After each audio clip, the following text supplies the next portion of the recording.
Recognizing the member for Courtenay-Comox.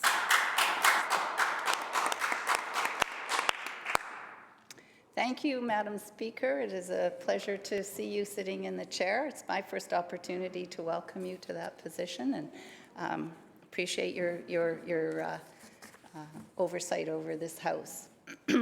It's my privilege today to rise today as the representative for Courtenay-Comox to speak to Bill 6, the Budget Measures Implementation Act. I acknowledge that I am addressing this House from the traditional territory of the Kongan speaking people, the home of the Songhees and the Esquimalt nations, but my heart is back home in the Comox Valley, so I'd also like to recognize the part of me that's beating in the traditional homeland and waters of the Comox First Nation. On behalf of all of the people from home who've taken the time to write or cross the street just to express concern and wish our Premier strength in his journey to good health, and on behalf of those same people who have also complimented our BC Premier on his leadership, I want to acknowledge just how well he is valued by the people of British Columbia. He's not faltered in his resolve to make life better for everybody today and to build a bright future with a stronger BC.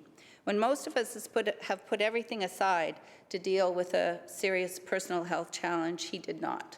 Our Premier navigated his way to continue to be the leader that the people of BC needed at our most collectively challenging time. His leadership is touched by humor and wit, intelligence and vision. He's demonstrated agility to meet the shifting sands of our time and to meet the growing complexities of our world. Perhaps his best leadership skill has shone through, and that's his sense of teamsmanship. No man is an island, and our Premier picked a team of ministers who share the same vision and who have served us so well, each with their own strengths and experiences and abilities to lead. It shows in all that we have set into motion since we formed government in 2017. And as we travel through 2022, the work continues unabated to move us forward to build a stronger BC. We continue to put health and safety of people first and foremost as we continue with COVID-19 in our midst. And I want to thank everyone in British Columbia who have been working, pulling together to allow BC to navigate the pandemic so well. Last year, we provided funding to respond to the pandemic based on where we heard the need lay. It was a scary time, scarier by the day, and then we'd have a reprieve, and then it would come back again. And the economic recovery has actually been it was anticipated to be a 7 to 9 year time frame to return to balance, but there has been more activity here than expected, and our real GDP is expected to move forward to pre-COVID-19 projections by 2024. And that is an incredible tribute to the strength and resilience of the people of British Columbia, and as I said in the beginning, the strength of the leadership that has helped bring us to this day. Labor market reports tell us that employment has bounced back to higher than pre-COVID-19 conditions, but we know that the COVID-19 pandemic has shone a light on the inequities that exist, and that simply heightens our collective interest in bringing more equity and justice to British Columbia. So here we are, ready to implement Budget 2022 to take care of people, create a just, clean economy, and move forward on reconciliation. And as I say, there are 4 cornerstones to the budget, reconciliation being one of those key pieces. The second one is putting people first as we work to build a stronger society. The third one is building a stronger environment for our future, and the last one is, of course, building a stronger economy for everyone. Amongst the points around the building a stronger society for people first, we're working on childcare, we're working on improving health services, mental health services, preventing and responding to homelessness, improved services for families who have kids with support needs, and for sexual assault survivors. Under building a stronger environment for our future, we're talking about building back better. We've had a lot of climate-related disasters in this province, whether you live in Abbotsford, whether you live in the Caribou, whether you have experienced wildfires, whether you've experienced heat domes that destroy your whole community like Lytton, whether you're living through mudslides, whether the roads have disappeared underneath you.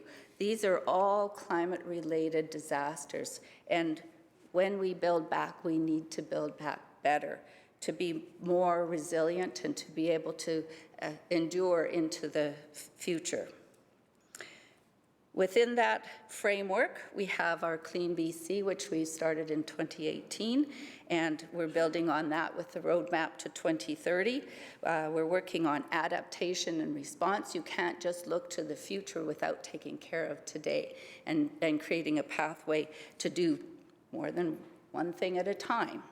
And of course, we're also talking about building a stronger economy for everyone. And then within that one, we're talking about connecting communities. Just yesterday, we had an $800 million announcement around connecting all of British Columbia, working with the federal government, and bringing in that federal partnership is one of the keys to making us move forward successfully. Also, in terms of building the economy, I'm very excited about our whole shift in paradigm. I see a lot of the work that we do as just changing the landscape so that we can move forward into the future, which is going to be very different. When I was growing up, one of the biggest talks of the time, a book called Future Shock, and it was about how people were resistant to change. And as I've lived my life through the decades, it's become very clear to me that each succeeding generation becomes more not only used to change and the fast pace of change, but they also embrace it. And that's how we're going to move into our future, and that's what I'm excited about with this budget. I've just given a brief overview of all of that. I'd like to now move in and address a little bit more on some of the specifics and how it relates to Courtney Comox. Excuse me. One of the first programs, Paradigm Shift, that I was excited about our government taking the first steps in was creating a whole system of childcare that is going to work for all British Columbians, not only for the parents who have kids that need to have care while they go to work and help build our economy, but also for those of us who don't have kids, to know that there are people that are going to be in the places where we need them to be, whether it's a healthcare worker, a dental hygienist, the teachers, you know, they're just the grocery store clerks.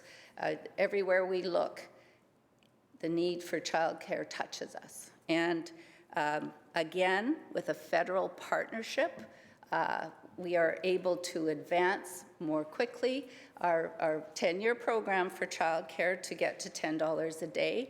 I was excited when we introduced our first systems to reduce fees and to see families getting to enjoy life with their children, to be able to afford to go to work and provide for their kids.